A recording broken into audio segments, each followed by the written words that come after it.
Welcome সবাইকে আমার YouTube channel মৌহাস home মিলে। আজকে রান্না করব সুপ্রিয়া দেবীর রান্নাঘরের একটা জনপ্রিয় রান্না, যার নাম হলো ডিমের ঝাল কোরমা। কোরমা সাধারণত মিষ্টি হয়, কিন্তু এটা একটু ঝাল ঝাল হবে। তো প্রথমে কড়াইয়ে সর্ষের তেল গরম করে নেব। এই রান্নাটা পুরোটাই সর্ষের তেলে হবে। সেদ্ধ ডিমগুলো দিয়ে হালকা করে ভেজে নেব। এই গ্রেভিটা কোরমার এই গ্রেভিটা কিন্তু হবে পুরো সাদা, কোনো হলুদ কিংবা লঙ্কার গুঁড়ি এতে যাবে না। ডিমগুলো দেখুন কথা বলতে বলতে ভাজা হয়ে গেল। এবারে আলুগুলো ভেজে নেব। আপনারা যদি চান আলু ছাড়া করবেন তো আপনারা করতে পারেন। আমি এখানে একটু আলু অ্যাড করেছি। আলুগুলো আমার মোটামুটি ভাজা হয়ে গেছে। এবার সমস্ত আলুগুলো আমি এবার তুলে নেব। এই বাকি তেলটার মধ্যে একটু এলাচ, দারচিনি, লবঙ্গ ফোড়ন দিয়ে লম্বা লম্বা করে কাটা পেঁয়াজ দিয়ে দিলাম। পেঁয়াজটা ভাজা হচ্ছে, এখন একটা পেস্ট বানিয়ে নেব। তার জন্য মিক্সির মধ্যে হাফ বাটি মতো দই নিয়ে নিয়েছি, যেটা খুব ভালো করে ফেটানো রয়েছে হাফ চামচ ময়দা দিয়ে। সবসময় একটু ময়দা দিয়ে দইটা ফাটিয়ে নেবেন, যাতে রান্না করলে আপনার দইটা ফেটে না যায়। এর মধ্যে দিয়ে দিলাম এক চামচ মতো আদা রসুনের পেস্ট, আর এর মধ্যে দিয়ে দেব দুটো পেঁয়াজ কুচি।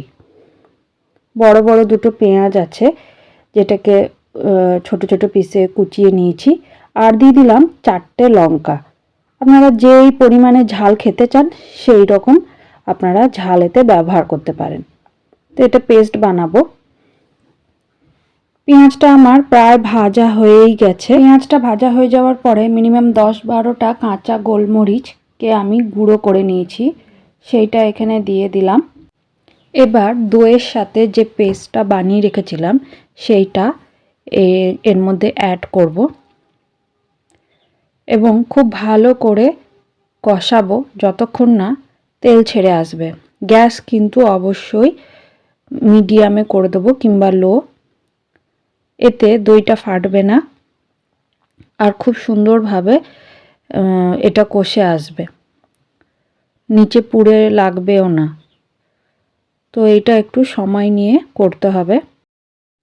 তো গ্রেভিটা আমাদের শুকিয়েও গেছে আর তেলও ছেড়ে এসছে। এবার ডিম আর আলুগুলো এর মধ্যে আমরা দিয়ে দেব। 3 থেকে 4 মিনিট মতো নাড়াচাড়া করানোর পরে এর মধ্যে আমরা নুন আর সামান্য পরিমাণে চিনি দেব, কারণ এই কোরমাটা মিষ্টি মিষ্টি হবে না, এটা একটু ঝাল হবে। তো এরপরে এটাকে আবারও 2 মিনিট মতো কষিয়ে নেওয়ার পরে এর মধ্যে জল দেব।